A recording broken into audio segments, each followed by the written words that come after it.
llegan en una nueva versión de la COP. Bueno, y siguiendo con el tema del calentamiento global, sabemos que el alza de la temperatura de la Tierra afecta los ciclos del clima, la disponibilidad de los recursos, como por ejemplo el agua, la salud de nosotros, también la salud de los organismos que viven en distintos ambientes del planeta y también la de aquellos que viven en ambientes extremos, como por ejemplo nuestra adorada Antártica. Queremos hablar sobre un estudio que acaba de salir del horno justamente para visibilizar cuál es el impacto que está teniendo en la Antártica el cambio climático, y para eso hoy estamos con el académico de la Facultad de Ciencias Biológicas de la Universidad Católica, Enrico Resende. Muchas gracias por estar aquí, Enrico. Muchas gracias por la invitación. Ya, estamos en la mitad de la COP y yo te voy a hacer una pregunta totalmente inadecuada. ¿Por qué importa tanto la Antártica, que es un lugar donde no vivimos, que no vemos, no conocemos, apenas queremos, en este contexto en el que estamos viviendo los álgidos impactos del cambio climático? Bueno, hay varios niveles. Uno, a nivel de clima, Antártica tiene un impacto enorme, digamos, en el clima de Sudamérica, por decirlo así. Entonces, muchos de los sistemas frontales, el viento frío que se viene del sur, eventualmente viene de lo que es la corriente antártica. Entonces, el cambio de Antártica per se, número uno, va a tener un impacto en el clima. Número dos, el hielo de Antártica, las hieleras permanentes, se van a derretir y eso debiera aumentar el nivel del mar. Número tres, son una fuente enorme de biodiversidad, en muchos casos fuente de comida para muchos de los otros organismos. El krill, por ejemplo, se reproduce muchas veces en Antártica y por lo tanto son importantes también a nivel de conservación. O sea, si no conservamos la Antártica, se nos inundan las costas, se quedan sin comida muchos de los animales que nosotros también nos comemos, ¿no? Exacto, exacto. Y hay ciclos hermosos de otros animales que no nos comemos, pero que son claves, como por ejemplo las ballenas, que también se interrumpen porque no pueden comer krill, etcétera, ¿no? Exacto, y las ballenas también cumplen con una función. Sí, claro. O sea, también hace circular carbón en los océanos. Ahora ya sabemos que de hecho capturan un montón, ¿no? Exacto, exacto. Entonces, esencialmente todos los organismos de una forma u otra están contribuyendo. Enrico, ¿qué es lo que descubrieron? Hay tres niveles principales, ¿no? El primero, nosotros en el estudio lo que hicimos fue recompilar toda la información que se hizo respecto a tolerancia térmica. ¿Qué tanto aguanta un organismo de calor en ese sentido? Y se hicieron muchos estudios en Antártica con muchos datos distintos, con metodologías distintas. Lo primero fue recompilar eso. Lo segundo fue hacer esos datos comparables. Entonces, justamente por un problema de metodología, nosotros lo estandarizamos, hay formas de hacerlo y conseguimos hacer con que los datos pudiesen ser comparables entre distintos organismos. Y tercer lugar es, si podemos comparar, podemos predecir. Entonces usamos modelos predictivos para intentar comprender, la pregunta del trabajo en particular era si las temperaturas de hoy en día ya podrían estar generando mortalidad en esos organismos. ¿Y? Que sí, o sea, durante el verano al menos algunos organismos ya se mueren, digamos, por exceso de calor, porque son organismos adaptados al frío. Entonces, lo que tenemos... ¿Y esos organismos que se mueren, qué relevancia tienen dentro de la cadena trófica de la Antártica? Bueno, depende, ¿no? O sea, la contribución del manuscrito, del trabajo, es primero que sabemos identificar cuáles estarían más sujetos a presión selectiva, a muerte por temperatura, en distintas circunstancias. Algunos en el agua, ¿cierto?, en los océanos, otros que estarían en la costa, en lo que llamamos sistemas intermareales, porque el perfil térmico cambia. Entonces, los organismos que podrían estar bajo esa mortalidad térmica van a cambiar dependiendo del lugar. Así que, por ejemplo, peces estarían más amenazados en la costa y organismos como bivalvos podrían estar amenazados más en lo que sería el océano profundo. ¿Ya? Oye, y hemos visto, me acuerdo en este verano, y ya no es primera vez que escuchamos temperaturas de hasta 20 grados en la Antártica, algo totalmente fuera de la norma. Sí, sí, sí. ¿Cuáles de esos organismos, de esos peces o de esos bivalvos, y no sé si estudiaron también el krill, son críticos para todo lo que veníamos hablando antes? Es buena pregunta, estamos en eso. Ya, o sea, estamos intentando combinar lo que es tolerancia térmica con el rol de cada organismo dentro de en este caso, de su red trófica, de quién se come a quién. Y queremos saber si, dependiendo de cuáles pueden irse por un exceso de calor, cómo eso afectaría, ¿cierto?, el efecto en cascada con respecto a toda la comunidad. Entonces, esencialmente no lo sabemos bien, ¿ya? Y el krill es la gran pregunta, ¿cierto? Porque el krill también alimenta a muchísimos otros organismos, es la base, digamos, de la cadena trófica, y nosotros no teníamos datos de tolerancia térmica en el krill, pero también es una cosa, digamos, una pregunta en abierto. ¿Pero no han visto si se muere más durante el verano? No, no tenemos los datos de tolerancia térmica para el krill, no lo teníamos. ¿Ya? Oye, también nuevamente poniéndonos en el escenario cotidiano de una persona, ¿no? Nos enteramos que tiene un impacto. ¿Qué se hace?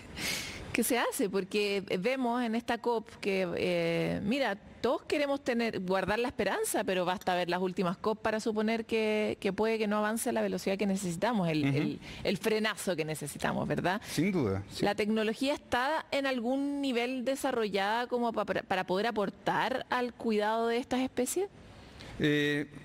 Esencialmente no. ¿Ya? Y hay un problema de, digamos, de falta de, yo diría, conocimiento político por un lado y voluntad política. ¿Ya? Eso es un problema, es un gran problema. De la perspectiva de los científicos, lo que uno puede hacer, digamos, número uno, es predecir.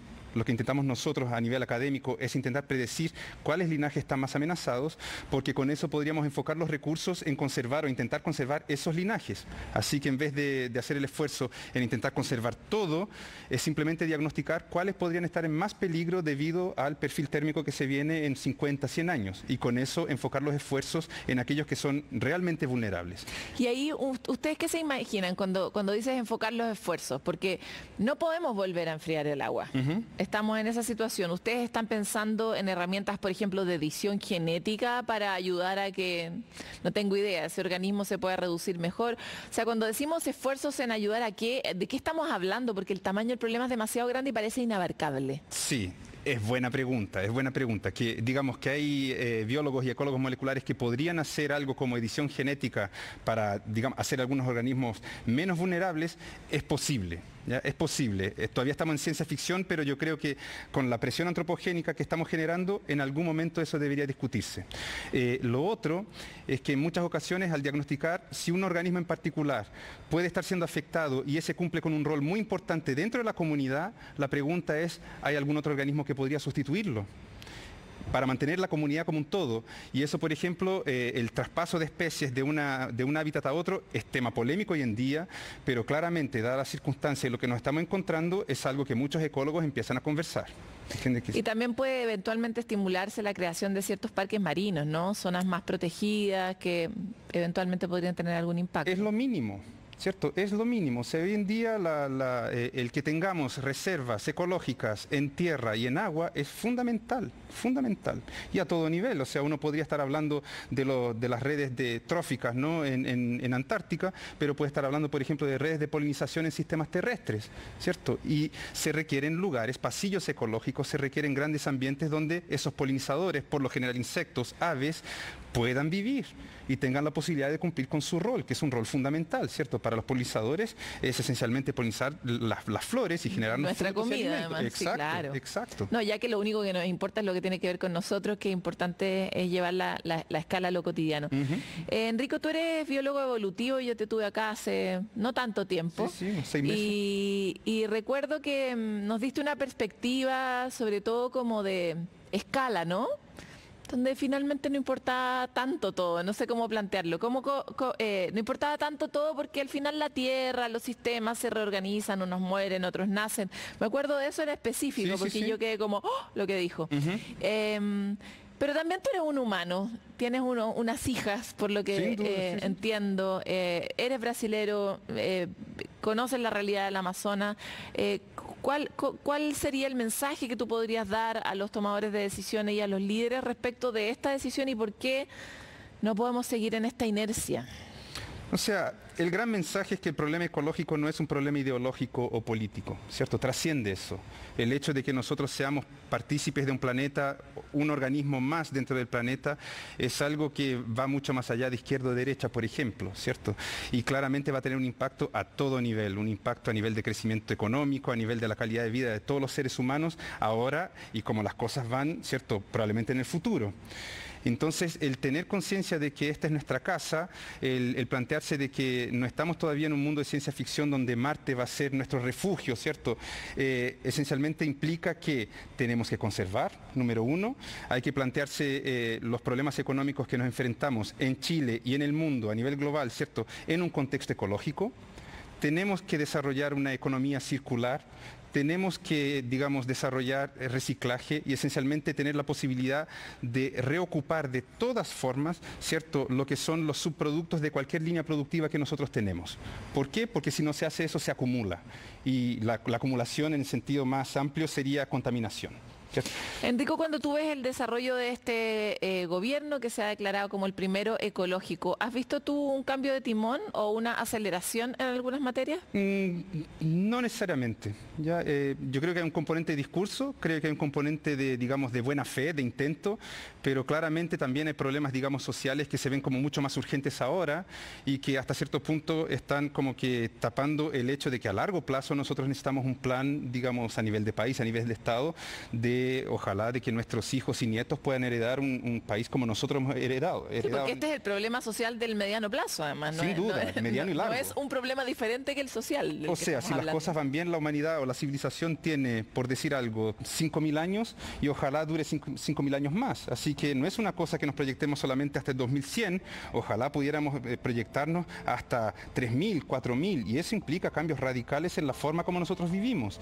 Me preguntabas, por ejemplo, de otros cambios más allá de lo meramente político. Claramente hay un problema con el exceso de consumo, hay un problema del exceso de tasas de natalidad, la población sigue creciendo. Son cosas que van a tener un impacto directo en nuestra vida, en cómo vivimos y vemos el mundo, pero se requieren, son absolutamente necesarias. Como siempre te agradezco mucho por estar en Futuro 360. Ojalá algún día nos juntemos a comentar lo bien que va el mundo. Ojalá, ojalá. Muchas gracias, Pablo.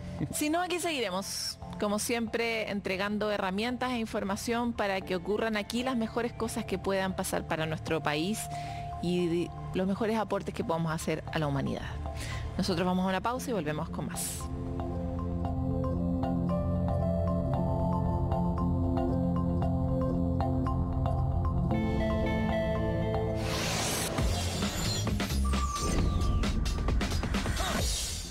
Sigue disfrutando.